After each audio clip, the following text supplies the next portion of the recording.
Hi guys, welcome back to my channel. I hope you have all had a wonderful day. Today's video is a book haul. Now I know what you're thinking. Aren't you on a no-buy? Yes, I am. So these are the books that I either received for Christmas as gifts or that I bought with Christmas money. So it doesn't count in any way towards breaking my no-buy because I used someone else's money to purchase them. The money was gifted to me for Christmas and then I used it to purchase books. So yeah, that's where we are. So I don't have that many, but I'm going to show them to you. Some of them you may have seen if you've already watched my complete unread TBR. Some of them are an addition. So let's just get into it. So the first ones I bought actually recently because they were on offer on Amazon. And I purchased the 4-book set of the Sarah J. Maas A Court of Thorns and Roses. So they are these very bright, very scary paperbacks. A Court of Mist and Fury, A Court of Wings and Ruin, and then A Court of Frost and Starlight. Now, if you watched my TBR video, then you will probably know that I already have a copy of course, Thorns and Roses, which I do. It's this one. And it is a gorgeous copy. I don't know why they changed the makeup. Well, I do know why. They wanted it to be less YA and more adult, which is fine. But these covers look so much prettier. But I only have this one in this edition.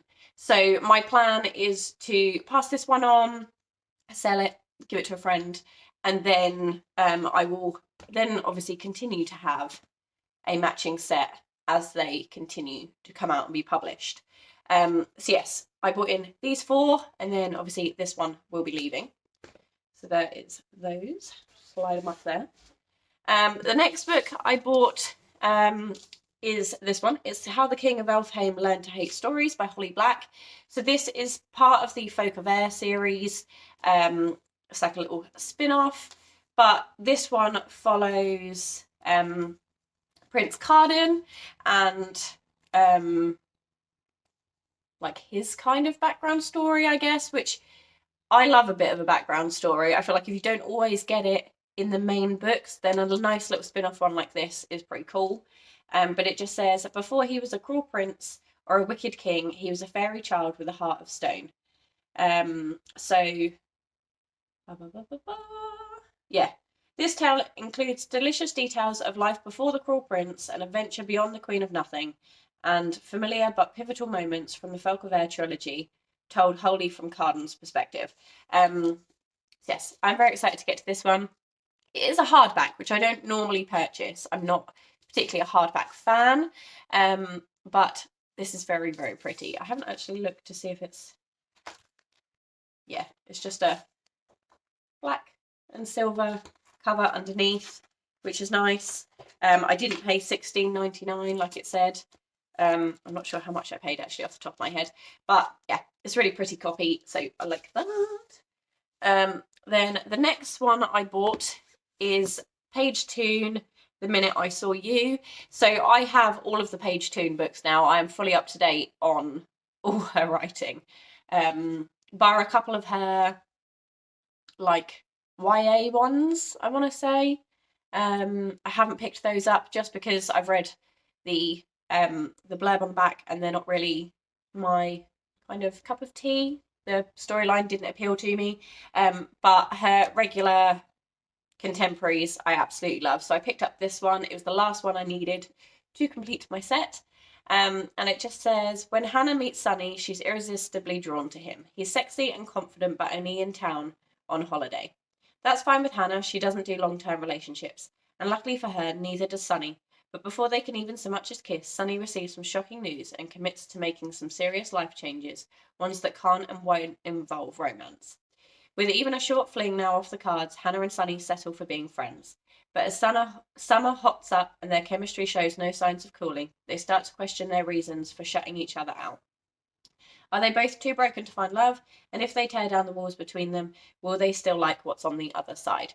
So yeah, I have a ton of Page Toon books I haven't actually got to yet, but this one completes my little collection.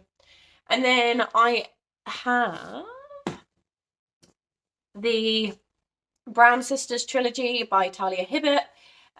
So there's Take a Hint, Danny Brown, Act Your Age, Eve Brown, and Get a Life, Chloe Brown. So Take a Hint, Danny Brown just says, Danica Brown knows what she wants. Professional success, academic renown, and an occasional role in the Hate to Believe that career-driven tension. But romance, been there, done that, burn the t-shirt. So Danny asked the universe for the perfect friend with benefits. I'm not going to read the whole thing. But yeah, I've heard really good things about these ones, and I knew they were ones I wanted to pick up at some point. I know people tend to relate more to one sister, and they obviously have their favourite. So yeah, I wonder who mine will be.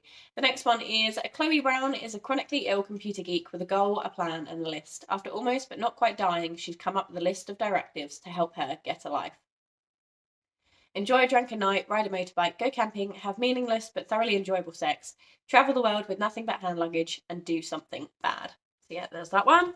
And then Act Your Age, Eve Brown is a certified hot mess. No matter how hard she strives to do right, her life always goes horribly wrong, so she's given up trying. But when her personal brand of chaos ruins a wedding, her parents draw the line. It's time for Eve to grow up and prove herself, even though she's not entirely sure how. Yeah, I'm really excited to give those a go. The next one I was actually bought for Christmas. I didn't get any books for Christmas, which is why I spent my Christmas money purchasing some. I didn't ask for any, but I just kind of assumed people would buy them, as they know that that's like one of my things. But yeah, so I got The Betrayals by Bridget Collins. She wrote The Binding, which I liked, but I think I need to reread at some point. So yes, The Betrayals, it just says, two young men, Leo and Carfax, close friends and fierce rivals. A family ripped apart by madness and tragedy. One woman, her life built upon a lie with a mysterious connection to them all. Will the truth be revealed? So yes, I haven't heard very much about this. But yeah, I'm quite excited to get to it eventually. I don't know when I'm going to get to these. I tend to try and go for the older ones, but then I'm like, yeah, but I bought the new ones because I really wanted to read them. So we'll see. And then the final book isn't actually mine, but it is being lent to me. So I'm including it in this book haul because it will be with me for a little while.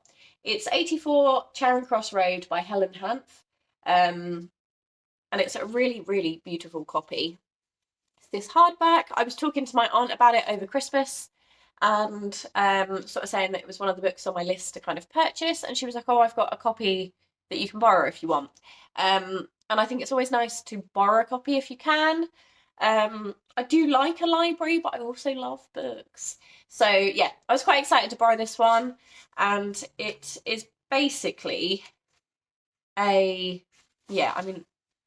read you this bit because I feel like it's easier to read it than it is for me to explain it. It all began in 1949 with a letter inquiring about second-hand books written by Helen Hanff in New York and posted to a bookshop at 84 Charing Cross Road, London. As Helen's warm and witty letters gradually break down the reserve of bookseller Frank Dole, a friendship across the miles flourishes, lasting 20 years.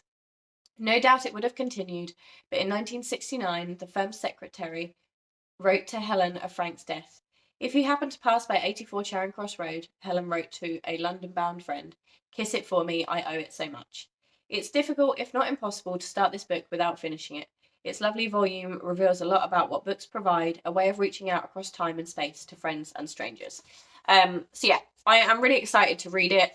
I have heard a lot of good things. I've seen a lot of people review it over the last sort of year or so. 2021. So yeah, this one I'm going to try and fit into my February TBR, but we shall see. But yeah, they are all the books that I have bought for Christmas. If you watched my TBR video and my no buy video, then you will know I am doing a kind of like a book buying ban, I suppose, but I'm using a point system. So based on the books I read off my TBR, gives me a certain number of points, and then if I accumulate enough at the end of the month, I can purchase a book or more than one book depending on how many points I have. So yeah, for now there isn't any more books coming in, but those are the ones that I got for Christmas. If you've read any of them, let me know your thoughts without spoilers in the comment section down below. And And yeah, that's everything from me. I really hope you guys enjoyed this video. Take care, and I'll see you guys in the next one. Bye.